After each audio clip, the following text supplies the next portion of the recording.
queue, and we'll get you called upon. We are now joined by Kyle Busch, driver of the number 18 M&M's Toyota Camry for Joe Gibbs Racing. Kyle, walk us through that All-Star race from your perspective. I mean, it was all right, I guess. Certainly wish we had some more speed and some more agility in our M&M's Toyota to be able to get ourselves further up front, closer to the front.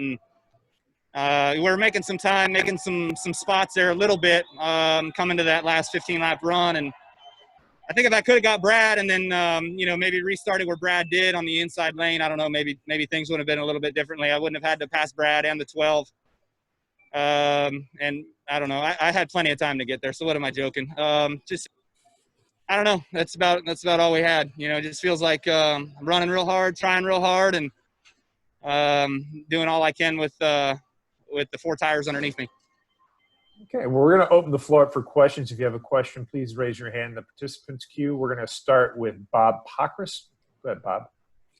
Yeah, Kyle, with a short race like that and only 20 cars, was it lack of traffic that kind of made it difficult to catch the leader, or should they just not have traction compound for a race like that where the top groove's never going to come in?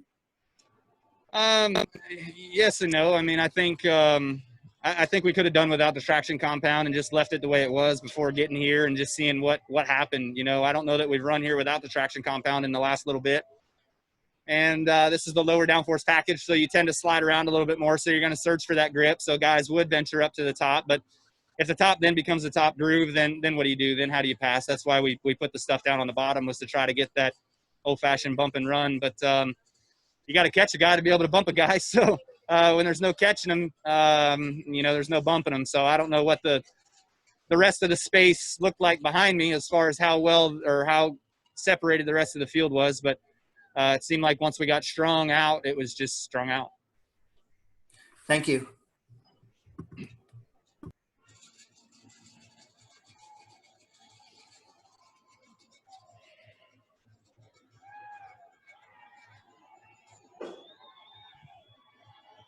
I'll go next. I think he was calling me anyway. It's Jeff Gluck, Kyle. We haven't got a chance to talk to you too much recently about your season. This race seemed, somewhat reflective of that, where you're just trying so hard and you can't quite get there.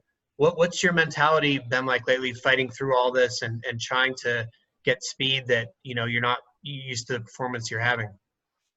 Yeah, it's tough. We're struggling right now. There's just no speed in our race cars for some reason. I don't know what's going on. It just, you got to drive 10. It seemed like tonight, even when we were mired in 10th, I was driving 110%, giving it everything I had just to maintain where the hell I was, and that's not going forward. That's normally not indicative of us, Joe Gibbs Racing, Toyota, or whatever, So it's certainly been frustrating this year. And it seems like anytime I fall into a rhythm and I just back up myself just a little bit to 90-95%, I'm going backwards. I'm getting past and I'm getting slowed down. And, so it's just you can't run at 100% all the time, every lap. When you do, you start making mistakes. And so,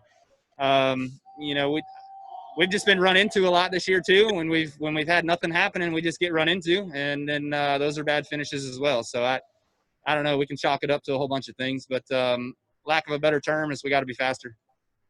Thanks. Next, we're going to go to Jordan Bianchi with The Athletic.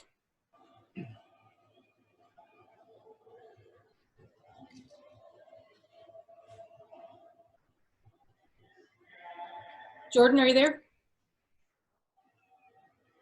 Kyle, this race, first time ever on a short track. Would you like to see it continue to be at a short track or on a rotating basis, or do you want to see it go back to Charlotte? Yeah, I mean, it don't matter to me. It can rotate. That's fine. Charlotte's close to home, but it hasn't put on the most dramatic and best finishes out there lately. Unfortunately for Bristol, with tonight, it didn't seem to produce all that much excitement either. So, my bad. We'll have to find something else that will, I guess. Keep going. Next, we're going to go to Daniel McFadden. Kyle, what was your reaction to how the choose rule worked tonight? Do you think how did it work out for you? Yeah, I mean, I think it was okay. It was kind of interesting how it played out, how a few guys took to it. what it did. You know, it seemed like a lot of times guys were restarting kind of in their positions, you know, maybe one off here or there, but not a whole lot different. There was a time where I think there was like 4 or 5 guys that chose the outside, and there was one guy on the inside. So I went ahead and took that inside spot, and I think I netted out back even again, you know. So the inside here tonight, for whatever reason, even though the inside's the preferred groove once you get going, it's such a detriment when you fire off. I don't know why. It's just weird, but you know, it was I thought it worked. I thought it worked well, went well, and maybe we'll see it happen more. Next, we're going to go to Mark Darrow with PRN. Thank you. Kyle, you spoke a moment ago with Jeff Gluck about your season and how you've been good but not quite good enough. Have you had this kind of season before, this kind of feeling before, like you spent the whole year just kind of one step behind, or at least most of the season one step behind?